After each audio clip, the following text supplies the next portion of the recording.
Hi అండి. నేను మీ Suma. Welcome to Suma voice. ఈరోజైతే నేను మా ఇంట్లో సొరకాయ కూర చేయబోతున్నాను. సొరకాయ కూరకు కావాల్సిన ఇంగ్రీడియెంట్స్ అన్నీ కూడా ఇప్పుడు నేను ఇక్కడ చూపిస్తున్నాను. మనం ముఖ్యంగా ఈరోజు మనం తెలుసుకోబోయేదొచ్చేసి సొరకాయ గురించి. సొరకాయ వల్ల కలిగే ఆరోగ్య ప్రయోజనాలు. అందులో ఉన్న ప్రయోజనాలు మాత్రం ఈరోజు మనం తెలుసుకుంటున్నాము. పూర్తి కుకింగ్ వీడియో మొత్తం అంతా ప్రాసెస్ కూడా నేను కింద డిస్క్రిప్షన్‌లోను, ఇంకా కామెంట్ బాక్స్‌లోను కూడా ఇస్తాను. ఒకసారి చెక్ చేయండి. ఇంకెందుకు ఆలస్యము, మనం ఇంకా సొరకాయ గురించి తెలుసుకునేద్దామా? సొరకాయ చాలా మందికి చాలా సింపుల్ ఫుడ్గా అనిపిస్తూ ఉంటుంది. నిజానికి ఇందులో శరీరానికి ఉపయోగపడే ఎన్నో పోషకాలు ఉన్నాయి.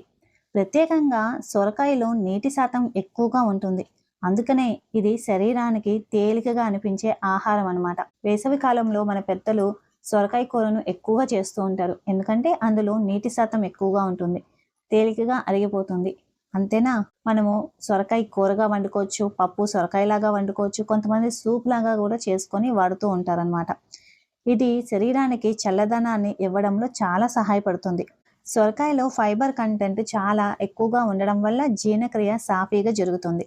అంతేకాకుండా మనం తిన్న తర్వాత కడుపులో కూడా చాలా తేలికగా అనిపిస్తూ ఉంటుంది. ఈ వేసవి కాలంలో అలాంటి లైట్ ఫుడ్ తీసుకోవడమే చాలా మంచిది.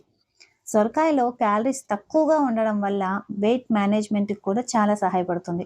అందుకనే వెయిట్ తగ్గాలి అనుకున్న వాళ్ళు కంపల్సరీగా వాళ్ళ డైట్ ప్లాన్లో ఈ సొరకాయని యాడ్ చేసుకుంటూ ఉంటారు. ఇందులో విటమిన్ సి, ఏ వంటి కొన్ని పోషకాలు ఉన్నాయి. ఇవి శరీరానికి ఫ్రెష్నెస్ ఇవ్వడంతో పాటు స్కిన్ హెల్త్కి కూడా చాలా సపోర్ట్ చేస్తుందన్నమాట. సొరకాయలో నీటి శాతం ఎక్కువగా ఉండడం వల్ల బాడీ హైడ్రేషన్కి కూడా చాలా హెల్ప్ అవుతుంది. ఆయుర్వేదంలో సొరకాయని కూలింగ్ వెజిటేబుల్గా చెబుతూ ఉంటారు. అందుకనే ఇది వేసవి కాలంలో, అంటే ఈ సమ్మర్లో చాలా ఎక్కువగా తింటూ ఉంటారనమాట. మన పెద్దవాళ్ళు కూడా ఈ వేసవిలో కంపల్సరిగా నీటి శాతం ఎక్కువగా ఉన్న కూరగాయలు తీసుకోవాలని చెబుతూ ఉంటారు. కొంతమంది సొరకాయను డైజెషన్ కోసము, ఇంకా కొంతమంది లైట్ ఫుడ్గా కోసం వాడుతూ ఉంటారు. అయితే ఏ ఆహారాన్నైనా కానీ మితంగా తీసుకోవడం చాలా మంచిది. సొరకాయ ఎక్కువగా తీసుకుంటే కొంతమందికి కడుపులో ఇబ్బంది రావడము, కడుపులో తిప్పుతున్నట్టుగా ఉండడం, మరి కొంతమందికి సొరకాయ తింటే ఎలర్జీ కూడా వస్తూ ఉంటుంది. అంటే దురదలు రావడము, దద్దుర్లు రావడము, ఇలాంటివి అనమాట. అందుకనేసని అయితే ఏ ఆహారాన్నైనా కానీ ఎక్కువగా కాకుండా పరిమితంగా తీసుకుంటూ ఉండాలన్నమాట. అంటే చాలా బ్యాలెన్స్డ్గా తీసుకోవాలి అని చెప్పేసని. ముఖ్యంగా డయాబెటీస్ లేదా బీపీ మెడిసిన్స్ తీసుకునే వాళ్ళు ఏ ఫుడ్ అయినా చాలా బ్యాలెన్స్గా తీసుకోవడం మంచిదని పెద్దలు చెబుతూ ఉంటారు. అలాగే చేదుగా ఉన్న సొరకాయని తినకపోవడం కూడా చాలా మంచిది.